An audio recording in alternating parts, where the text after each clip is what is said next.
Finally cease fire के बाद यानी ईरान और इसराइल के बीच में जो वॉर चल रहे थे, इन सारी चीज़ों को समेटने के बाद हमारी मार्केट का परफॉर्म ओवरऑल बहुत ही अच्छा जा रहा है। और मैंने बहुत ही टाइम पहले कहा था और इस बात को मैंने बार बार कहा था कि देखिए हमारी मार्केट के अंदर भाई कुछ भी ऐसा कारण नहीं है, कुछ भी रीज़न नहीं है जिसकी वजह से भाई मार्केट के अंदर गिरावट हो रही है। जो कुछ भी हो रहा है मार्केट के अंदर, अभी आप देख रहे हैं वोलेटिलिटी गिरावट हो रही है या कुछ भी हो रहा है, तो वहाँ पर बाहरी रीजन की वजह से हो रहा है। हमारे देश के अंदर ऐसा कुछ भी रीजन नहीं है। उसके बाद से यानी सीज फायर का ऐलान जैसे ही हुआ, उसके बाद से हमारी मार्केट का परफॉर्म ओवरऑल जो जा रहा है बहुत ही अच्छा जा रहा है। कल के डेट में अगर आप लार्ज कैप को वहां पर देखते, खैर सारी चीजें मैं आपको दिखलाने वाला हूं। लार्ज कैप में कल के डेट में बहुत ज्यादा तेजी थी, लेकिन आज के डेट में स्मॉल कैप और मिड कैप में तेजी देखने को मिल रही है। तो आगे क्या हो सकता है, मार्केट के सामने क्या क्या ऐसे चैलेंजेस आ सकते हैं, या मार्केट क्या अब यहाँ से लगातार आप ऊपर की तरफ भागेगी, क्या आपको इन्वेस्ट करने का, लमसम इन्वेस्टमेंट करने का मौका मिलेगा या नहीं मिलेगा, इन तमाम तर मुद्दों पर आज की इस वीडियो में हम बात करेंगे। तो ओवरऑल वीडियो बहुत ही इंटरेस्टिंग होने वाली है। बस एक लाइक कर दीजिए, शेयर कर दीजिए। चैनल को अगर अभी तक आपने सब्सक्राइब नहीं किया है तो चैनल को जरूर सब्सक्राइब कर लीजिए। देखिए सबसे पहले हमारे को यह समझना है कि भाई हमारे देश के अंदर कुछ भी ऐसा मुद्दा नहीं था जिसकी वजह से मार्केट के अंदर गिरावटें हो रही थी या मार्केट के अंदर उतार चढ़ाव देखने को मिल रहा था। ये बात क्लियर है। मैंने आपको बार बार गिनवा रखा है, जैसे इन्फ्लेशन हो गया या फिर रेट कट हो गया, उसके अलावा कंजप्शन हो गया, ज़रूरत की जो भी चीज़ें हैं सारी चीज़ें हमारे देश के अंदर ऐसा है जैसे मार्केट चाहती है, समझ रहे हैं ना, जैसे मार्केट की ज़रूरत होती है। तो हमारे देश के अंदर ऐसा कुछ भी इश्यूज़ नहीं है। अब ये सारी चीज़ें जो हो रही थी वो बाहरी रीजन की वजह से हो रहे थे, समझ रहे हैं ना। देखिए यहाँ पर भाई साहब फिलहाल मार्केट चल ही रहा है, लेकिन ठीक है ये आज की मार्केट का नहीं है। कल अगर आप देखेंगे तो कल के डेट में जो मार्केट के अंदर चल रहा था वो सारी चीज़ें आप यहाँ पर देख सकते हैं कि किस तरह करके पॉजिटिविटी रही है और कितना कल के डेट में जो मार्केट के अंदर रिजल्ट आप देख रहे थे ना, वो यही रीजन थे जिसकी वजह से इतना अच्छा रिजल्ट आपको देखने को मिला। देखिए एफआईआईज ने कैश मार्केट के अंदर अच्छी खासी खरीदारी की है, समझ रहे हैं ना।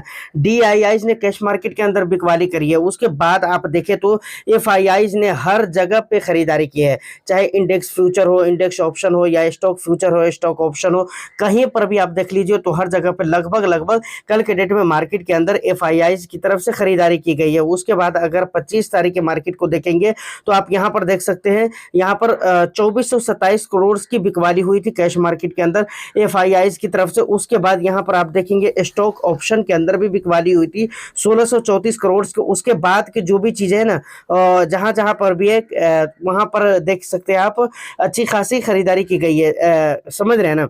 और यहाँ पर आप देखें तो 2427 करोड़ की बिकवाली करी एफआईआईज ने और डीआईआईज ने 2372 करोड़ की खरीदारी करी, तो बहुत ज्यादा का फर्क पड़ा नहीं, ठीक है ना। इसके बाद की अगर मार्केट सिचुएशन का देखेंगे तो आपको ये सारी चीजें देखने को मिल जाती है। और सबसे मेन है कल की मार्केट भाई, यही वजह है जिसकी वजह से मार्केट के अंदर इतनी तगड़ी वाली पॉजिटिविटी लार्ज कैप में देखने को मिली थी। अब यहां से बात आती है कि क्या आगे भी मार्केट ऐसे ही रहने वाला है। तो देखिए मार्केट के अंदर फिर वही बात एक बार दोहराना चाहूंगा कि हमारे पास तो कोई रीजन नहीं होगा जिसकी वजह से मार्केट के अंदर गिरावट होगी, लेकिन बाहरी कुछ ऐसे रीजन है जिसकी वजह से मार्केट के अंदर गिरावट हो सकती है। जैसे आपको मैं एक चीज बताऊंगा, जैसे कि जंग खत्म हुई तो अब जो है टैरिफ वगैरह की बात आ गई, समझ रहे हैं। ट्रम्प की तरफ से जो 90 दिनों की जो एक टाइम दिया गया था वो टाइम खत्म होने वाला है, समझ रहे हैं ना। तो वहां पर फिर वो हेरा फेरी करेगा और वहां पर मुझे लगता है कि थोड़ी बहुत मार्केट में गिरावट हो सकती है, थोड़ी बहुत वोलेटिलिटी आ सकती है। थोड़ी बहुत मैं क्यों कह रहा हूं, इस चीज को भी समझना जरूरी है। देखिए टैरिफ को मार्केट ने इससे पहले बहुत ज्यादा झेल चुका है, समझ रहे हैं ना। और टैरिफ के नाम पर मार्केट के अंदर बहुत ज्यादा वोलेटिलिटी रह चुकी है, गिरावटें हो चुकी है और मार्केट ने इसे बहुत बुरी तरीके से झेल चुका है। तो अब मुझे ऐसा लगता है कि ना ज्यादा इसका असर बहुत सारे देशों के ऊपर पड़ने वाला है और ना ज्यादा इसका असर मार्केट के ऊपर पड़ने वाला है। और ट्रम्प भी अगर उल्टी सीधी हरकतें हो तो वो करता रहता है बंदा, ठीक है ना। लेकिन फिर भी अगर कुछ भी उल्टी सीधी हरकत करता है या अपनी जबान खोलेगा भी नहीं तो सोच समझ कर खोलेगा। दो रीजन है इसके पीछे। सबसे पहला रीजन ये है कि भाई खुद वहां यूएस की जो पब्लिक है वो ट्रम्प को लेकर खौली हुई है, समझ रहे हैं, उसकी नीतियों को लेकर खौली हुए। वहां के जो बड़े बड़े बिजनेसमैन है वो लोग इन चीजों को लेकर खौले हुए हैं, समझ रहे हैं। उन लोगों को समझ में आ रहा है कि भाई ट्रम्प की जो नीति है, ट्रम्प की नीति की वजह से, ट्रम्प के कानून और नियम की वजह से हमारे बिजनेसेस के वाटर लग रहे हैं। तो ये चीजें वो लोग समझ रहे हैं। प्लस वहां की जो नॉर्मल जनरल और आम पब्लिक है ना, वो लोग भी सारी बातें समझ रहे हैं। प्लस अभी ईरान के साथ इज़राइल की तरफ से आया, इज़राइल ने उसको फँसाया और इज़राइल इज़राइल की तरफ से ये हिमायती बनकर गया और अपनी मतलब फ़ज़ीयत करवा गया, समझ रहे हैं ना? जो भाई हक बात है वो तो कहना पड़ेगा ना। अपनी भी फ़ज़ीयत करवाया ईरान के साथ, समझ रहे हैं ना? उसके बाद तो उसे अक्ल ठिकाने पर आ गई। तो ये मेन 2 रीज़न हैं जिसकी वज़ह से मैं आपको बता रहा हूँ कि ट्रंप अगर हेरा-फेरी करेगा भी ना, तो सोच समझ कर करेगा, मुझे ऐसा लगता है। ख़ैर ऐसे मैं सही बताऊँ तो शर्म नाम की चीज़ तो है नहीं इस बंदे को, तो कुछ कहा भी नहीं जा सकता है, लेकिन फ़िलहाल तो मैं भाई यही मानकर चल रहा हूँ कि भाई एक इज़्ज़तदार की तरह ये हिसाब-किताब से बात करेगा। और आपको मैं सच बता रहा हूँ कि ये ऐसा रीज़न है ना जिसकी वज़ह से मुझे लगता है कि बाज़ार की फिर सत्यानाश हो सकती है। क्योंकि ये बंदे के ऊपर भरोसा नहीं है, तो सत्यानाश इस वजह से हो सकती है। बाकी दूसरा रीज़न भी कुछ अभी तलक ऐसा नज़र नहीं आ रहा है, चाहे वो देश हो या देश से बाहर हो, कि भाई कुछ भी ऐसा मेन रीज़न नहीं आ रहा है जिसकी वजह से मैं ये कह सकूँ आपको कि भाई बाज़ार की हालतें खराब रहेंगी।